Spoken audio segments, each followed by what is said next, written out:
Hello बच्चों, good morning. कैसे हैं आप लोग? आज आप लोग को फिर से कक्षा 6 का विषय हिंदी, कहानी का नाम है बचपन, पार्ट 2 पढ़ाने जा रहे हैं ना।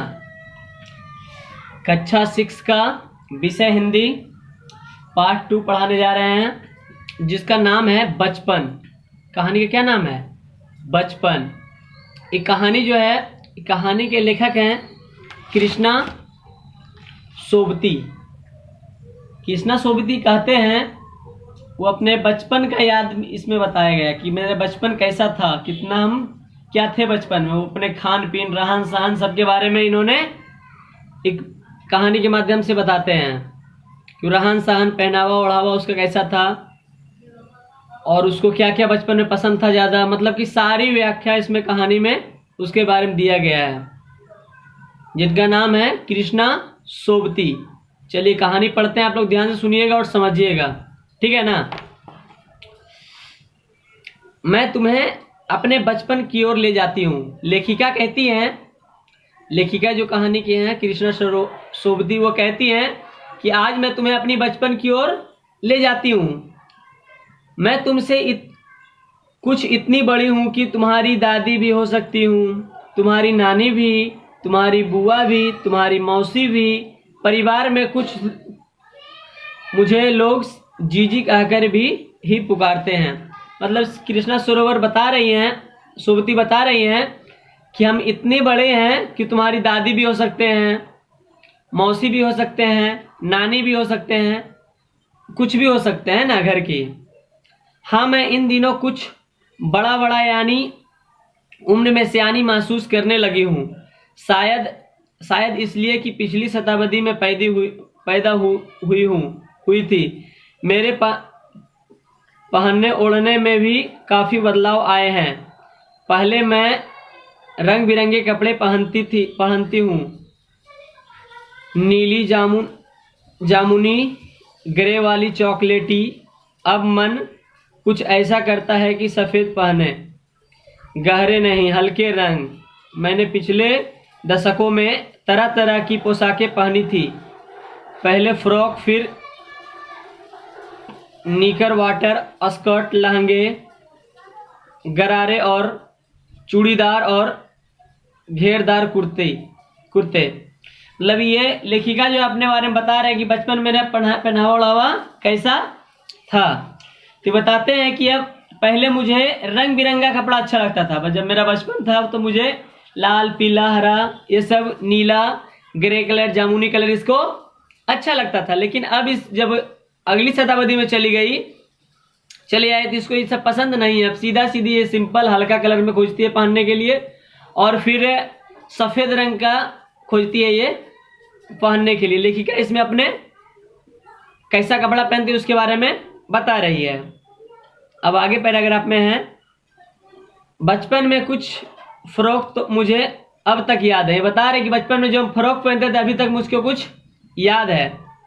हालांकि नीली और पीली धारी वाली फ्रॉक, गोल कॉलर, बाजू पर भी गोल कफ, एक हल्के गुलाबी रंग का बारीक चुन्नटों वाला घेरदार फ्रॉक, नीचे गुलाबी रंग की फिल। उन दिनों का फ्रॉक के ऊपर जेब में रुमाल और बालों में इतराते रंग बिरंग का चलन था। लेमन कलर का बड़ी प्लेटों वाला गर्म फ्रॉक, जिसके नीचे कर टंकी थी।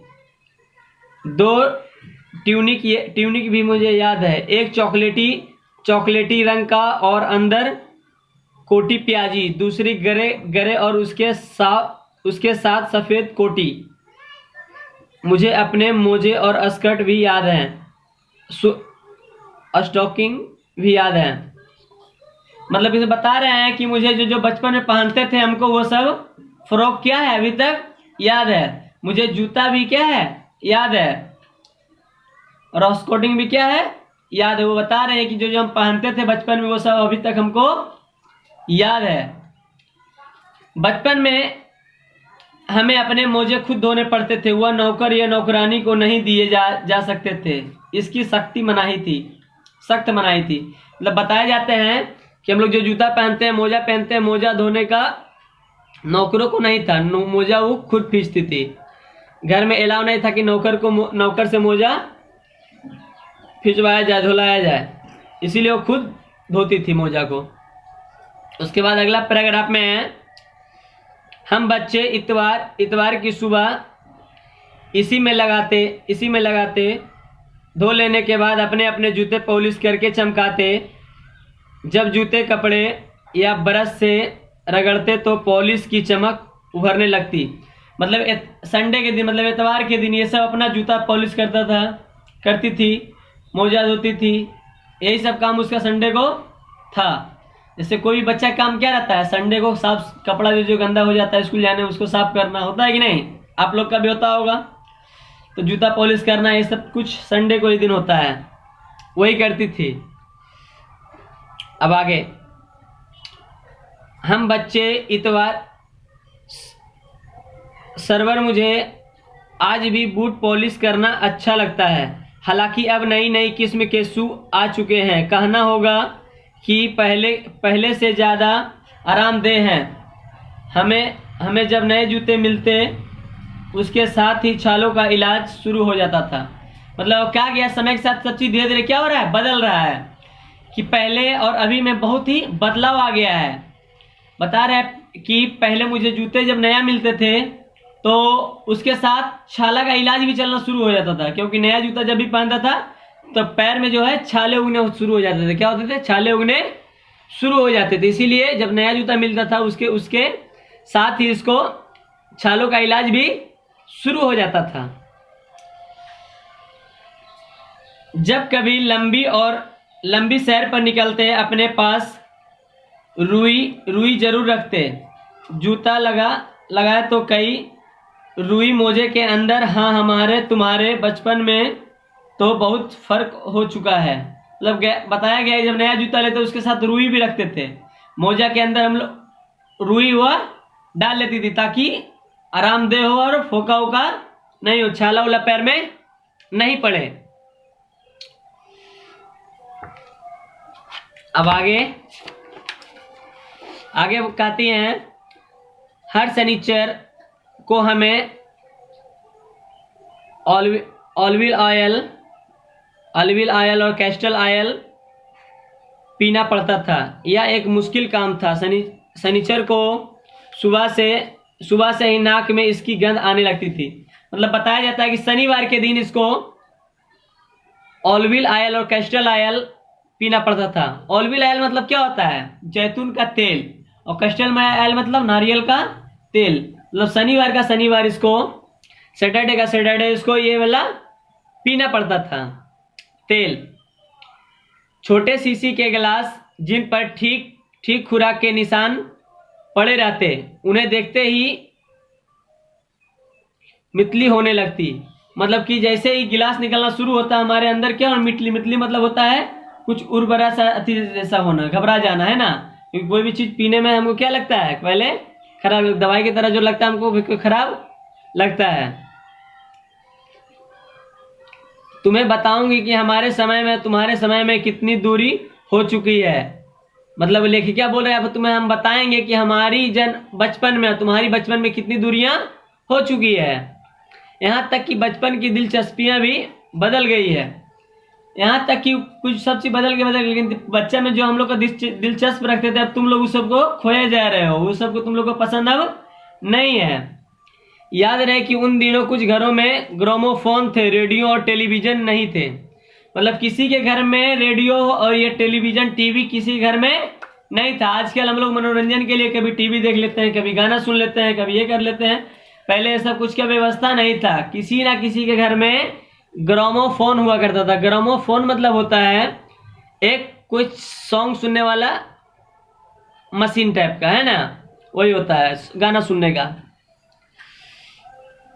हमारे बचपन में कुल्फी आइसक्रीम हो गई है। हमारे बचपन में कुल्फी चलती थी, अभी बच्चे लोग क्या बोलते हैं उसको, आइसक्रीम बोलते हैं, है ना। कचौड़ी समोसे पैटीज में बदल गए हैं। पैटीज मतलब कुछ नॉन वेज चीज, छाना हुआ चीज जो कचौड़ी समोसे जो पहले खाते थे अभी ये सब में बदल गए हैं। सहतूत और फाल से खसकर शरबत कोक पेप्सी में है। मतलब जो हम लोग फल खाते थे पहले, पहाड़ी फल खाते थे, फल से और सहतूत, अब जो है ये सब कोका कोला, पेप्सी, फंटा ये सब में अब बदल गया है। अब कुछ भी पहले जैसा नहीं रहा। उन दिनों कोक नहीं, लेमनेड विमोटी मिलती थी। मतलब कि लेमन का जूस मिलता था, नींबू का जूस मिलता था। अब बाकी ये सब कोका कोला, फंटा, स्प्राइट ये सब मिलता नहीं था। शिमला और नई दिल्ली में बड़े हुए बचपन को वेगर्स और डेविको रेस्टोरेंट की चॉकलेट और पेस्ट्री मजा देने वाली होती। हम भाई बहनों की ड्यूटी लगती शिमला मॉल के ब्राउन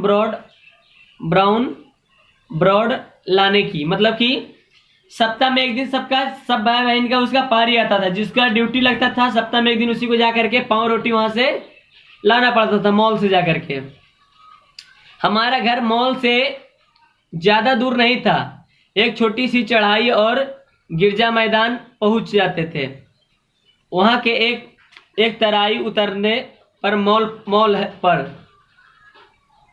कैंपसनरी काउंटर पर तरह तरह की पेस्ट्री और चॉकलेट की खुशबू मनभावनी थी।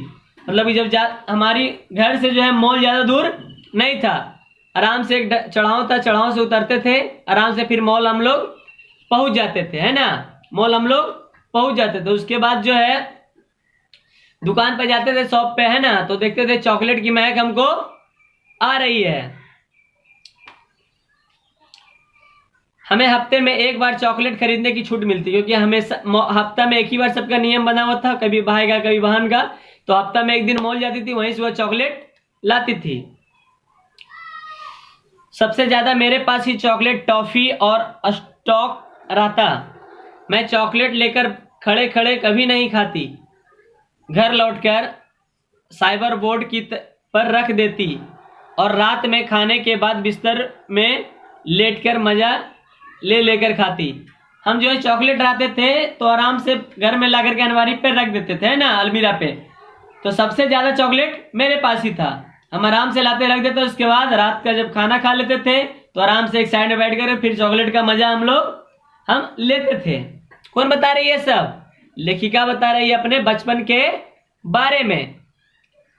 अब आगे चलते हैं। शिमला के कॉफल भी बहुत याद आते हैं, खट्टे मीठे, कुछ एकदम लाल, कुछ गुलाबी, रस भरी कसमल सोचकर ही मुंह में पानी भर आए। कैस्टरनट और गजब की चीज, आग पर भुने जाते और फिर छिलके उतारकर मुंह में। मतलब कि काफल एक पहाड़ी फल है ना, वो पहाड़ पर होते हैं। उसी को याद करके हमको खाने में उसको बहुत ही ज्यादा मजा आता था, अच्छा लगता था, है ना।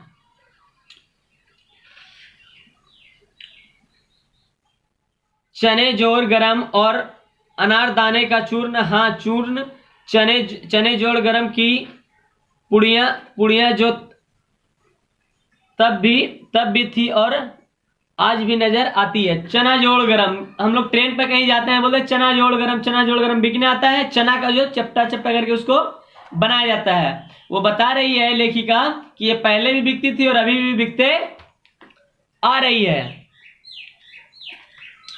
पुराने कागजों से बनाई हुई इन पुड़ियों से निरा हाथ का कमाल है। नीचे से तिरछी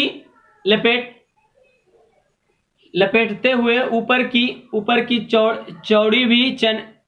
चौड़ी की चने आसानी से हथेली पर पहुंच जाए।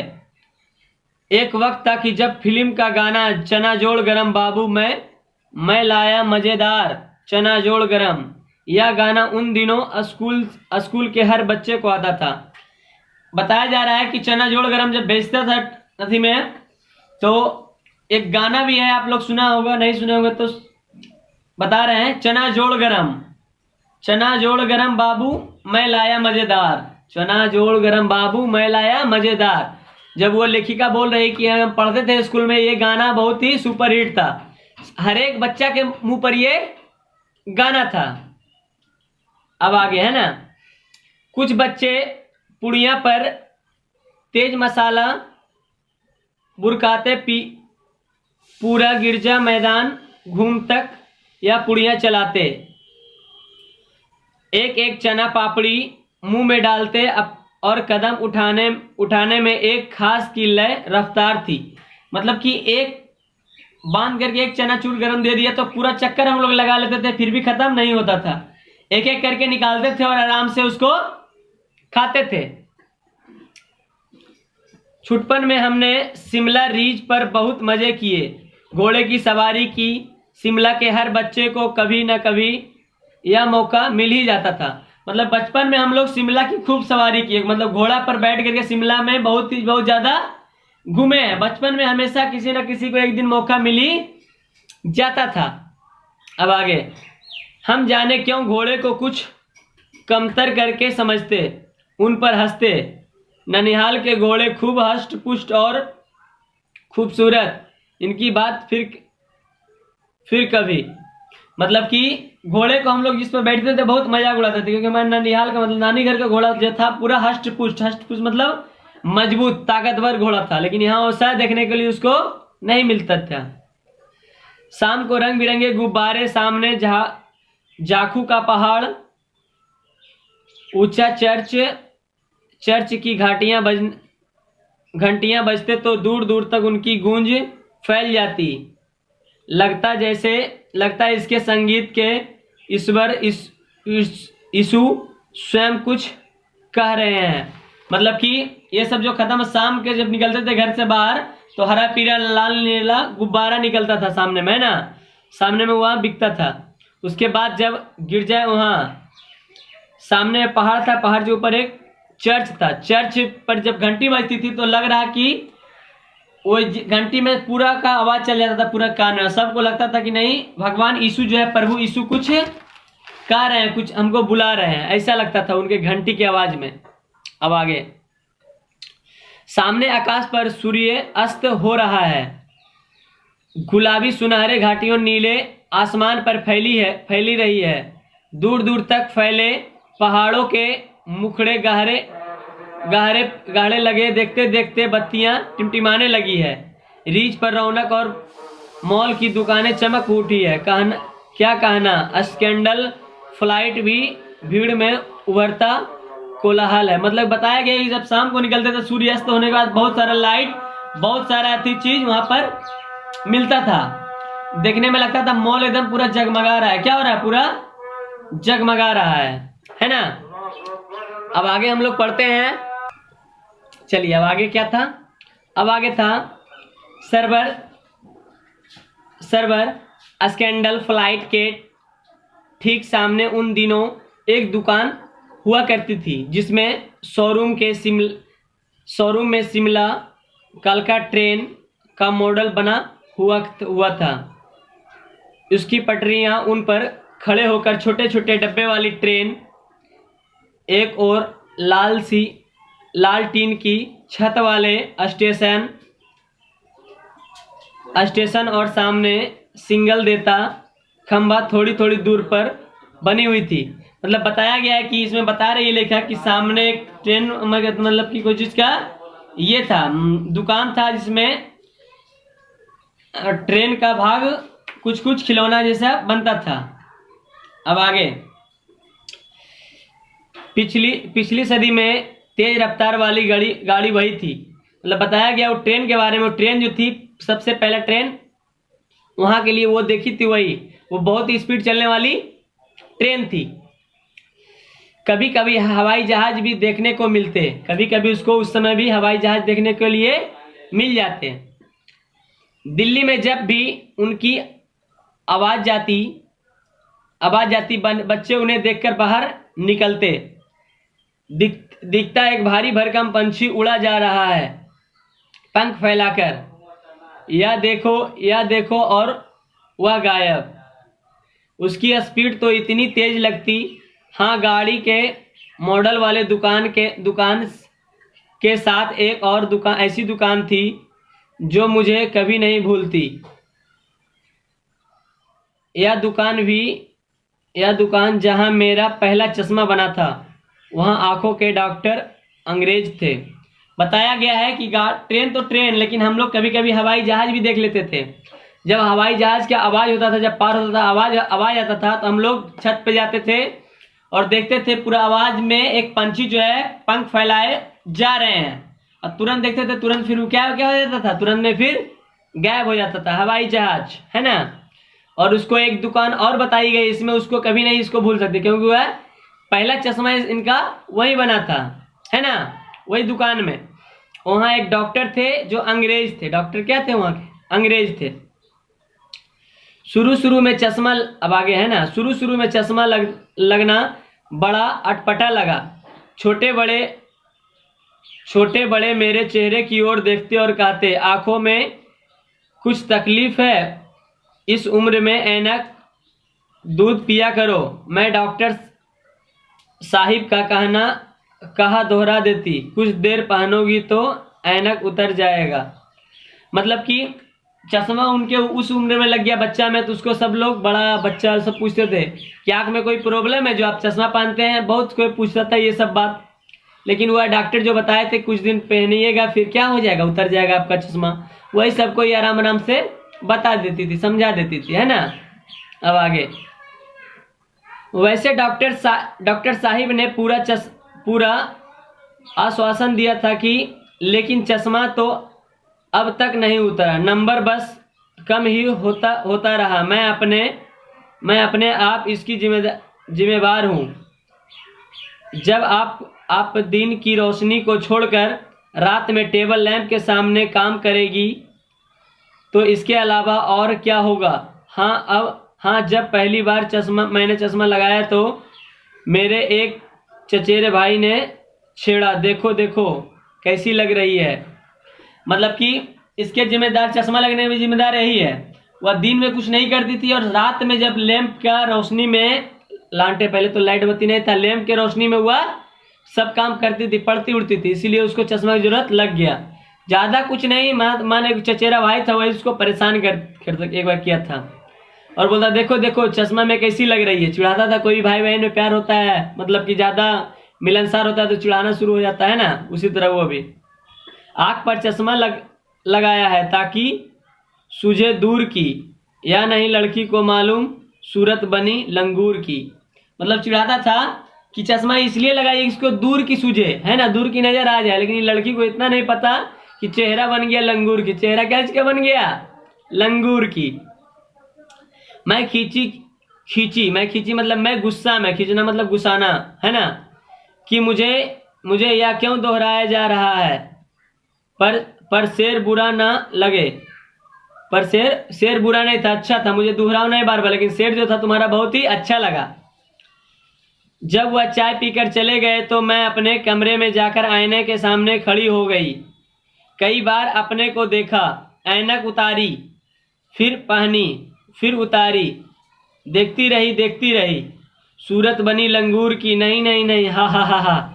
मतलब बताया गया है जब वह चाय पीकर इनका भाई चला गया तो ये घर गई और घर के रूम के आईना के सामने ये खड़ी हो गई। कभी चश्मा लगाई थी, कभी पहनती, कभी लगाती, कभी पहनती, देख रही थी कि मेरा चेहरा लंगूर से मिल रहा, मतलब सचमुच खराब लग रहा कि अच्छा लग रहा। लेकिन फिर बोली नहीं अच्छा लग रहा। हाँ, हंसने खूब ये खुश हुई। मैंने अपने छोटे भाई का टोपा पहनकर सिर पर रखा, कुछ अजीब लगा, अच्छा भी और मजाकिया भी। मतलब टोपा टोपा मतलब बहुत बड़ा टोपी पहनकर भाई वाला अपने सर पर रख लिया, है ना। उसके बाद जो है ये, उसके बाद देखने लगे आईना में हम कैसे लग रहे हैं, तो देखती क्या है, कुछ अच्छा भी लग रहा है, कुछ मजाकिया भी लग रहे हैं, है ना। अब आगे, तब की बात थी, अब तो चेहरे के साथ घुल मिल गई है चश्मा। जब कभी उतरा हुआ होता है तो चेहरा खाली लगने लगता है। मतलब कि पहले तो कुछ और बात है, लेकिन अब ऐसा हो गया चेहरा जो है चश्मा से घुल मिल गया है कि अगर चश्मा नहीं हो तो चेहरा कुछ खाली खाली सा लगता है। अगर हम ही लोग बचपन से कुछ पहनते आए उसको फिर खोले तो लगेगा कुछ ना कुछ क्या है, खाली खाली सा है, कुछ ना कुछ उतरा हुआ है, बदलाव सा है ना। अब आगे, याद आ गया वह टोपा, काले फ्रेम का चश्मा और लंगूर की सूरत। मतलब उसको लेखिका को याद आ गई कि मेरा भाई बोलता था कि लंगूर सी सूरत, काले फ्रेम का चश्मा हम पहनते थे, टोपा पहनते थे भाई वाला, सब उसको याद आ रहा था। हाँ, इन दिनों शिमला में मैं सिर पर टोपी लगाना पसंद करती हूँ। मैंने कई रंगों की जमा कर ली है। यहाँ दुपट्टों का ओढ़ना और कहाँ सहज सुभीते वाली हिमाचली टोपियाँ। मतलब बताया गया है कि इसमें अभी भी हमको यहाँ शिमला आते हैं, टोपी हमको बहुत ही ज़्यादा पसंद है, हमको बहुत ही अच्छा लगता है। कभी कभी दुपट्टा सर पे रख लेना वो भी हमको बहुत ही अच्छा लगता है। लेखक अपने बारे में इतना सब चीज़ बताए कि उसका बचपन किस तरह बीता। आशा करते हैं कि आप लोग को उनका बचपन समझ में आ गया होगा। इसका सारांश निकला है कि लेखिका जो है ना, लेखिका जो है कृष्णा सोबती, वो अपने बारे में पूरा बचपन में बताई, क्या खाती थी, कैसे रहती थी, कैसा कपड़ा पहनती थी, क्या उसको पसंद था, क्या क्या करती थी, पूरा वो अपने बारे में बताया। यही आप लोग को समझना था, आप लोग समझ गए होंगे। अब आगे देखिए, इसमें शब्दार्थ है। शब्दार्थ आप लोग को याद करना है ना। देखिए इधर क्या है नंबर 1 में, फ्रिल में झालर, ऑलिव ऑयल मतलब जैतून का तेल। इसी तरह पूरा यहाँ से यहाँ तक पढ़ना है आपको और याद करना है ना। उसके बाद क में आपका सही प्रश्नों के उत्तर दे, इसको भी बना करके सर के पास भेजना है। ख में है प्रश्नों के उत्तर, 12 चॉइस में क्वेश्चन है, सभी को आप लोग को बनाना है।